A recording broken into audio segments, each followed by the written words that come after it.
አቶ ናታን እንግዲህ ዳጣን በፍቅር አጥምዳታል ማለት ነው። በጣም ደስ ይላል። ነገር ግን ደግሞ ወይዘሮ ማርታ አሁን ላይ ዳጣን ከቤት ለማስወጣት ዝግጁ ናት። አባት ሲመጣ ከቤት ለቀሽ መውጣት ይኖርብሻል በማለት እንግዲህ ዳጣዬን እንግዲህ ሊያሰናብቷት ነው ከዛ ቤት። ዋዬ እንግዲህ የኛ ልጅ ናት ዳጣ እህቴ ናት፣ መቼውም አልለያትም በማለት እንግዲህ ታለቅሳለች። ናታን እንግዲህ አሁን ላይ ከዳጣ ጋር ያለው ግንኙነት በጣም ደስ ብሎታል ማለት ነው። ወንድ ልጅ እንግዲህ እስከ ዛሬ ድረስ ሲጠብቃትና ሲጓጓለት የነበረው ዛሬ ፍቅሩን ስለተቀበለችው ደስተኛ ለማድረግ እና ሁሉ ነገሯን ለማገዝ ተጎኗ ለመሆን እንግዲህ ዝግጁ ነኝ በማለት እንግዲህ ቃል ገብቷታል። የሰላም መውለጃ ደርሷል ማለት ነው። እንግዲህ ሆስፒታል ሄዳለች። እንግዲህ በዛው የምትወልድ ይመስለኛል። አቶ ደረጀም እንግዲህ ዛሬ ላይ ይመጣል። እንግዲህ የዳጣን ጉድና የናታንን ጉድ ሲሰማ ምን ይላል? ናታንን ያስወጠዋል ወይስ ደግሞ ዳጣ ቤት ተከራይተውላት ከቤት ትወጣለች የሚለውን እንግዲህ አብረን የምናይ ነው የሚሆነው። አሰላሙ አለይኩም ወራህመቱላሂ ወበረካቱ። ውድና የተከበራችሁ ውድ ቤተሰቦቼ ሁላችሁንም ሰላም ሰላም ብያለሁ። ያላችሁበት ሰላማችሁ ብዝት ትርፍርፍርፍ ይበልልኝ። ለቤቴ አዲስ የሆናችሁ ፕሌስ ላይክ፣ ሼር፣ ሰብስክራይብ እያደረጋችሁ ቻናሌን አሳድጉልኝ በቅንነት ማለት ነው። ዳጣ ድራማ እንግዲህ በጣም ደስ እና አጓጉ የሚል እንግዲህ ድራማ ነው። ናታን እንግዲህ አሁን ላይ ሁሉን ነገር ይፋ ቢወጣም ችግር የለብኝም በማለት ከዳጣ ጋር ፍቅር ጀምረዋል። ነገር ግን ደግሞ ወይዘሮ ማርታ አሁን ላይ አብጌን በመስማት እንግዲህ ሁሉን ነገር አምና ናታንና እንዲሁም ደግሞ አብጌንን ናታንና ዳጣን እንግዲህ አናግራቸው ነበረ። ሁለቶችም እንግዲህ ሲደናበሩ ነበረ። ወይኔ ወይኔ ናታን እንግዲህ ፊልም እያየን ነበረ ብላም እንግዲህ ዳጣዬ ለወይዘሮ ማርታ ስትናገር ነበር። ወይዘሮ ማርታም እንግዲህ ያለው ሁኔታ አብጌ እንዳልዋሸች እና እንዲሁም ደግሞ ናታንና ዳጣ እንደዋሹ ገብቷት ነበረ። ከዛም በኋላ አይ ዳጣ ነገርኩሽ፣ እንግዲህ አሁን ላይ ምንም አማራጭ የለሽም። እስከ ዛሬ ድረስ እንግዲህ ልጄ የምትለኝ ሁሉ አልሰማት ብዬ ነበረ በማለት እንግዲህ ዛሬ ላይ የአብጌ ተሰሚነት ደርሷል ማለት ነው። አብጌ በጣም ደስ ብላት ብላ ስስቅና እንዲሁም ደግሞ ስታሾፍባቸው ነበረ። ዳጣም በጣም ነበር የምታሳዝነው። ለፈጣሪዋ ጸሎት እያደረገች ነበር። እባከን አምላኬ እባከን ይቅር በለኝ፣ ሁሉን ነገር ጫና ለናታን አድርግለት፣ እኔን ግን እባክን ከዚህ ቤት እንዳልወጣ እርዳኝ፣ ቤተሰቦችን እንዳገኝ እርዳኝ፣ እባክን ይችን ቀን አሳልፈኝ በማለት እንግዲህ ሁለቶችም እንግዲህ የቀረጸቻቸውን አብዬ ቪዲዮ አጥፍተውታል ማለት ነው። ቢያጠፉትም ነገር ግን እማዬ ስላመነቻት አቢጌልን እንግዲህ ሁሉንም ነገር አባታችሁ ሲመጣ እንወስናለን፣ ዳጣዬም ከዚህ በኋላ እዚህ ቤት መኖር የለብሽም በማለት እንግዲህ የልጇን ለማክበር ወስናለች።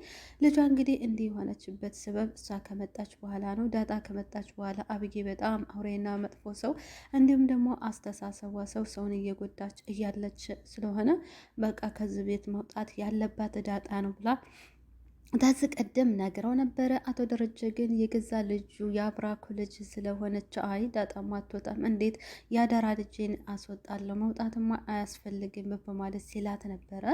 ከዛም በኋላ እንዴት ትላለች እኮ ምንም አይደለችም ማለት የጓደኛ ልጅን ብትሆን በቃ ከራይትና ኖሯታለን፣ ልጃችን እኮ ናት አብጌን፣ በሷ የተነሳ እኮ በጣም መጥፎ ሰው እየሆነች ነው፣ በናታን እየተነሳ በጣም እየቀነ ስለሆነ ከሱ ጋር ዳጣ ስለምትሆን አብጌን በጣም ስለምቀና ጸባው ብሎ ተቀይሯል፣ ሌላ ሰው ሆናብኛለ እባክህን ስትልም ነበረ።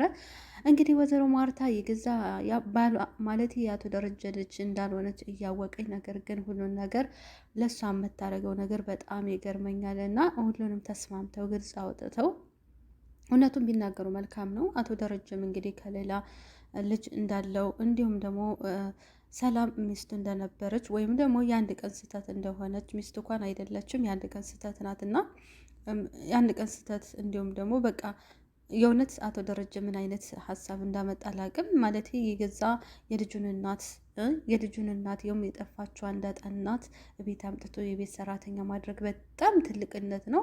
እንግዲህ እስከ ዛሬ ድረስ እሷም ታግሳ ምን ብላ እንደ ጓደኛም እንደ ባልም ሳይሆን እንዲሁም ደግሞ እንደ ልጁ አባት ስም ሳይሆን እንደ ሰራተኛ ሆና ነበረ እስከ ዛሬ ድረስ ጸጥ ብላ የወሰነች ነገር ግን አብጌ መናጥ አይደለች። ሁሉን ነገር ሚስጥራቸውን ሰምታ ነበረ። ልጆች ሴት ናት ምንድናት የሚለውን ነገር ላቶ እንተን ተናግራ ነበረ። ነገር ግን እሱ ሸፈሸፈን ብሎ አሳልፎታል። እና ወደችዬ የዳጣ ድራማ ላይ አሁን ላይ አቶ ደረጀ እንግዲህ ዳጣን እውነት ያስወጣታል ወይስ ደግሞ ሰላምና ሁለቶች ይወጣሉ? ወይም ደግሞ እንዴት አባዬ ብላ ደግሞ ሁለተኛ ዳጣ ህይወቷ እንዳይመሰቃቀል ብዬ ነው የማስበው። አሁንም ደግሞ እናቷ የሰራችውን ስህተት ዳታም እንዳትሰሳት። ናታን እንግዲህ ሲያወጥሩ ልጅ ይመስላል። አቀራረቡ ግን አልተመቸኝም። እንዴ ዳጣ ምንም ነገር አላቅም ማለት ይቅርና ከወንድ ጋር ፍቅረኛ ሊኖረኝ እንዲሁም ደግሞ ስለ ፍቅር ምናምን ሊያውቅና ከሰው ጋር እንኳን ኖራ አታቅም። የጎዳና ልጆች ጋር የኖረችው ከውሻ ጋር፣ ከድመት ጋር፣ ከጨለማ ጋር፣ ከዝናብ ጋር፣ ከንፋስ ጋር፣ ከአውሬ ጋር የኖረችው እና ከሰው ጋር ስላልኖረች እንዴት አድርጋ አሁን ላይ ከሰው ጋር መቅረብ እንዳለባት በጣም ከባድ ውስጥ ነው የሆናና ናታን እንደማይጎዳትና እንዲሁም ደግሞ የእናቷን እጣ እንዳትሆን ብዬ እፈራለሁ። የምር ናታን እንግዲህ የተማረ ሰው ነው፣ ደግ ሰው ነው ብዬ አምናለሁ። ነገር ግን ደግሞ እንድትቀርበው የሚያደርገው ነገር በጣም ከባድ ነውና ናታንና ዳጣዬ ስለተፋቀሩ ስለተዋደዱ በጣም ደስ ብሎናል።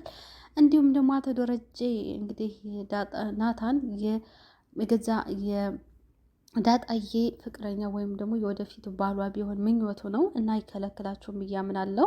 ምንም እንኳን አብጌ ብትወደው ምን ብትለውም አቶ ደረጀ ግን አልተቀበለውም ነበር። አቶ ደረጀ አብጌ አትወደውም፣ ዝም ብላ እኮ ነው ማለት እልህ ስለያዛት ብቻ ነው።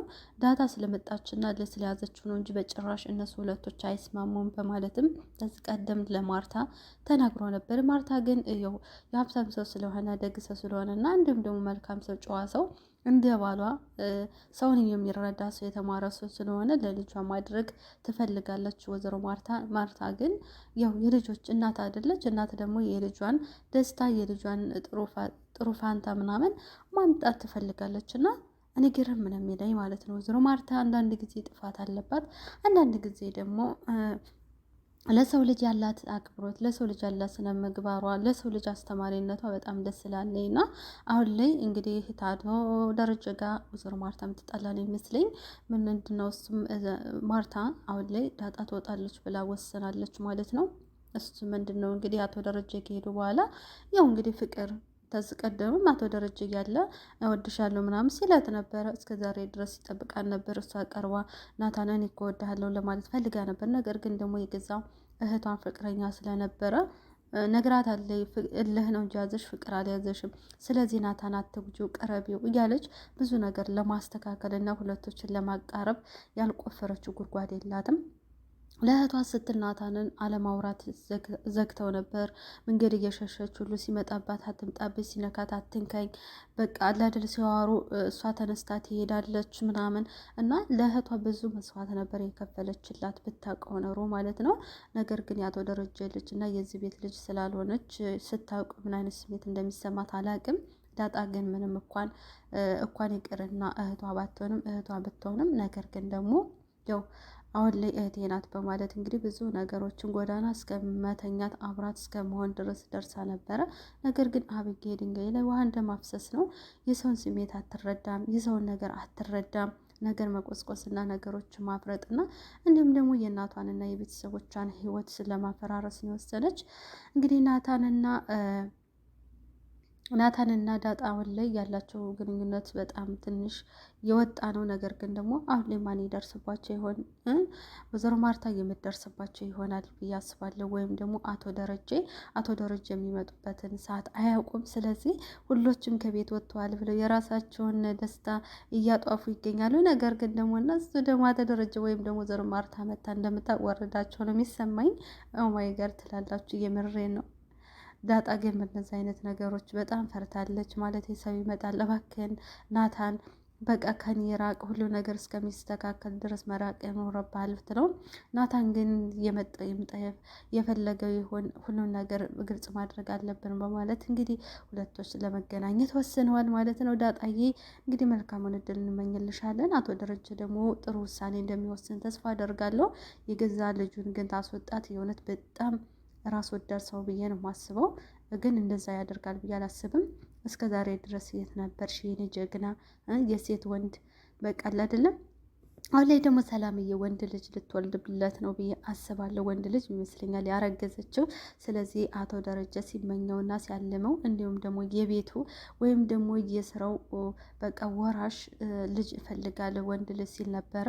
ወይዘሮ ማርታ ግን ያው እድሜን በመሄድም እንዲሁም ደግሞ መውለድ በማትችል ወንድ ልጅ ልታመጣል ስላልቻለች በጣም ተጸጽታ ነበረ። ከዛም በኋላ እንግዲህ አሁን ወይዘሮ ማርታ እንግዲህ ሰላም የእሱ ልጅ እንደሆነች ዳጣ ወይም ደግሞ አሁን ላይ ያረገዘችው ከሱ ከሆነ ካወቀች ሁለቶችን የምታገናኛቸው ነው የሚመስለኝ። ወይም ደግሞ ወንድ ልጅ ስለተወለደላት በጣም ደስ ይላታል ብዬ አስባለሁ። ማለትም ትንሽ ቢከፋትም ለመጀመሪያ ጊዜ ትንሽ ብትበሳጭም ነገር ግን ትቀበላለች ብዬ አስባለሁ። እና እንግዲህ ውዶችዬ አብዬ እንግዲህ አሁን ላይ ዳጣን በማስወጣቷ በጣም ደስ ብሏታልና ሁለቶች ሰላምን መውጣት ወይኔ ከሰላም ጋር ያላት እኮ ግንኙነት እንዴት እንደምታናድደኝ እኔ እኮ አሁን እኮ ናታን እኮ የቀረባት እኮ ሰላምን እንትንን ነው ዳጣን ነው። ሰላም ምንድን ነው ይባይናት የማን ነው ልጁ? ወይ የናታን ነው ወይ ደግሞ ያባየ ነው በማለት እንግዲህ ሁሉ ነገር ዝርግፍ አድርገዋል። ይህንን ነገር እንግዲህ ምንም ልታውቅ አልቻለችም። እናቲት እባክሽን አብጌ ምን አይነት ሰይጣን ነሽ? እባክሽ ልተኛበት፣ እኔ ምንም ነገር እንድነግርኝ አልፈልግም በማለት ነበር የተናገረችው። እውነት ነው። አንዳንድ ጊዜ በደረቅ ሌሊት ተነስቶ እማዬ ነይ ቪዲዮ ላሳይሽ፣ እማዬ ነይ እንዴ ላርግሽ፣ እማዬ ነይ አባዬ እኮ ለሰላም ያላትን ነገር ልንገርሽ። እናት እንግዲህ ከዚህ በኋላ ብዙ ጸጸቶችን ነው የምትጸጸተው። ማለትም እንግዲህ እስከ ዛሬ ድረስ ከመጀመሪያው ጀምሮ እስካሁን ባለው ሰዓት ድረስ አብጌን አላመነቻትም ነበረ። አብጌ እንግዲህ ያየችውን ነው የምትናገረው፣ ወደ ኋላ የለም። እንግዲህ እሷም ደግሞ ውሸት ፈጥራ አይደለም የምትወራው፣ እውነቱ የተፈጠረውንና ሁሉ ነገር በቃ ግልጽ ናት። ማለት ሁሉ ነገር ያወራችው አብጌ እስከዛሬ ድረስ ውሸት አውርታ አታውቅም። በነገራችን ላይ እውነቲቱን ግጥም ነው የምትናገረው ማለት ነው። እና እንግዲህ ከናታን ወይ ከአባዬን ያረገዘችው ቢል ማንም ሊያምናት አልቻለም። ሰላምም እንግዲህ እውነቱን አውቃለች ማለት ከገዛ አሰሪዋ ወይም ደግሞ የመጀመሪያ የዳጣ አባት ልጇ ነው ያረገዘችው። ነገር ግን ሁሉን ነገር አልተናገረችውም። እስከ ዕለተ ሞቴ ድረስ ይህን ነገር ደብቄው እኖራለሁ፣ ማንም አያውቀውም፣ አባቱ ሞቷል፣ ስለዚህ ምንም ነገር አያስፈልግም፣ እኔው ራሴ ያሳድጋለሁ በማለት ነው እንግዲህ የዳጣ እናት ወይም ሰላምዬ ይህን ነገር ያደረገችው በራሷ ጊዜ። እስኪ አቶ ደረጀ ሰላም ከሱ እንዳረገዘች ሲያውቅ ምን ይሰማ ይሆን? ደስታ ወይስ ደግሞ ሐዘን? ወይዘሮ ማርታ ደግሞ የሁለቱ ግንኙነት አንድ ላይ በመሆናቸውና ዳጣ ያቶ ደረጀ ልጅ መሆናቸውን ብታውቅ ምን አይነት ስሜት እንደሚሰማት አላውቅም። ብቻ በጣም ከባድ ነው። የድራማ በጣም ልዩና አስተማሪ ነው ብዬ አስባለሁኝ። ደግሞም ነው አንዳንድ ነገሮችን ከነሱ ብዙ ነገሮችን እንማራለን። የምር ማለት ነው። በተለይ በትምህርት ቤት ላይፋቸው አካባቢ ያለው ማለት ነው። እና እንግዲህ ዛሬ ወይዘሮ ማርታን ትመጣና ታዋርዳቸዋለች ወይስ ደግሞ አቶ ደረጀ መጥቶ ያዋርዳቸዋል? ማን ነው መጥቶ የሚያቸው የሚለውን በቀጣይ ቪዲዮ እናያለን። ላይክ፣ ሸር፣ ሰብስክራይብ አድርግ። ባይ ባይ።